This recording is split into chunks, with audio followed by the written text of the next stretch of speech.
back with a Saturday morning makes video. This is for Saturday morning makes on March 3rd, 2024, and my video is going up late, but that's okay. The Saturday morning makes is a hashtag collaboration by Jill Norwood of Greenwood Girl Cards, and I will leave a link for her information in the description box below. It is an open art collaboration, meaning you can create whatever you like. It does not have to be paper crafts. You can create baking, crocheting, painting, whatever it is you do.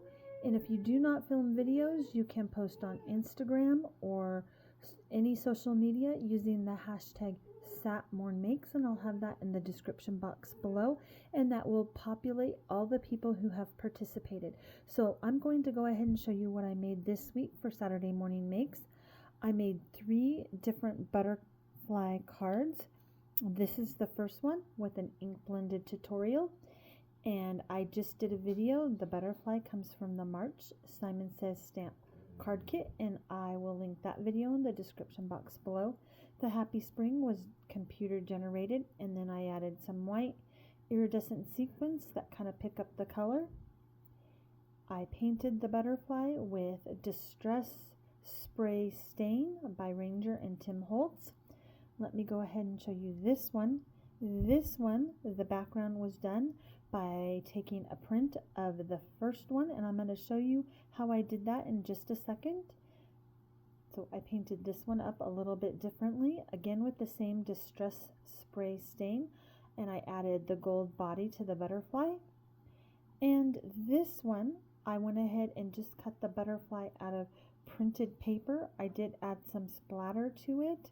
I could have stamped it if I wanted, but I just left it like this. This hello also does come from the stamp sentiment or the stamp set, and then I added it on the black and white paper and added some twine with gold sequins at the bottom. So let me go ahead and show you the stamp set again. This is the stamp set. It is called Mix and Match Butterflies from the Simon Says Stamp March card kit, and I used this top butterfly because that is the one when you order the kit that you get the dies for. And this is the hello that I used on that third card. So here you can see these are the dies that come in the kits. If you watch my video either after this or before this, you'll see the extra dies that I did purchase separately to be able to cut out all the sentiments and all of the butterflies. So let me go ahead and get started. I'm just going to show you a quick tutorial. This has quickly become one of my favorite ways to do backgrounds. So I have an ink blended background right here.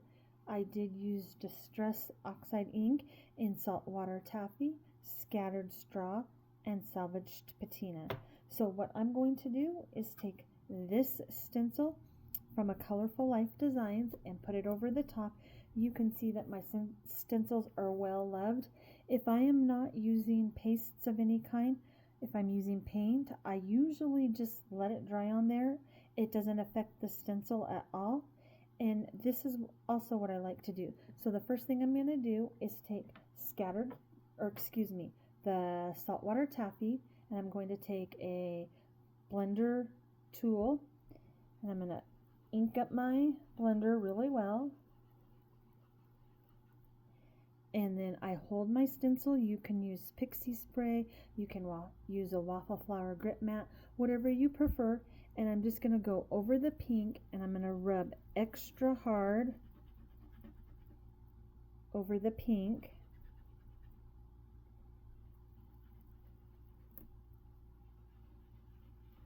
Okay, and I will lift the stencil so hopefully you can kind of see. You can already see the dots right there.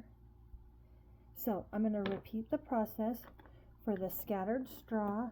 Excuse my arm reaching across.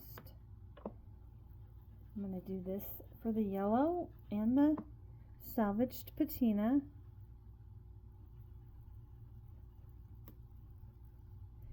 So in the comment box below, or the description box below, actually I guess it would be the comment box, go ahead and tell me what you like to do or your favorite way of doing backgrounds? Do you like ink blended?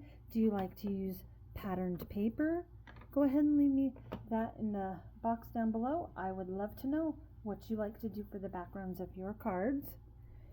So here is the salvaged patina.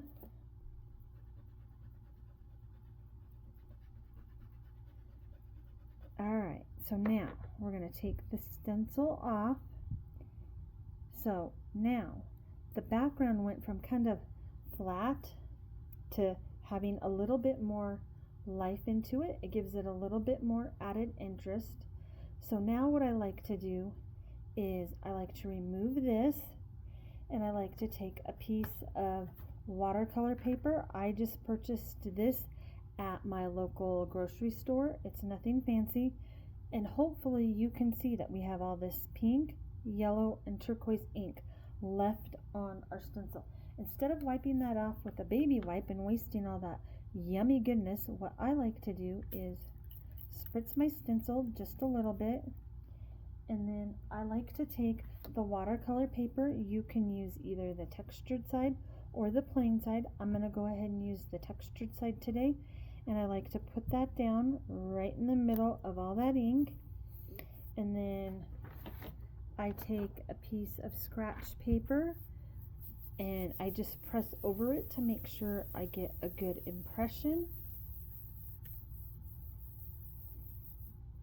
And then what we're going to do is we're going to pick it up. You can see it's already curling up because of the water, but we're going to flip it over, and look, we get a whole nother completely different background. We get the positive or the negative, if you will, and look at all that goodness. If you can see that right there, there is enough that we can go ahead and take another piece of paper. I wasn't prepared, so let me find another piece of paper quickly that we can use. Alright, we're just going to go ahead and use this. I had to pull a card off of a base, so this will work. I can trim it down. We're going to go ahead and do the same thing. Put that all in there, in that wonderful goodness. Again, we're going to just rub over it with our scratch paper so that we can get a good impression. And look at that. This, I think, is not quite as wonderful as a result as the watercolor paper, but you can, if you had another piece of watercolor paper, would get a much better result. This paper is just regular card-based paper that I use. So anyways, I just wanted to show you that from the one ink blended stencil, you can get two different looking backgrounds.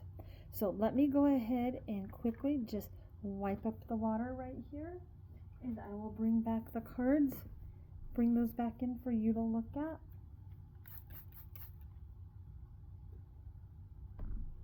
The nice thing is that ink is water reactive, so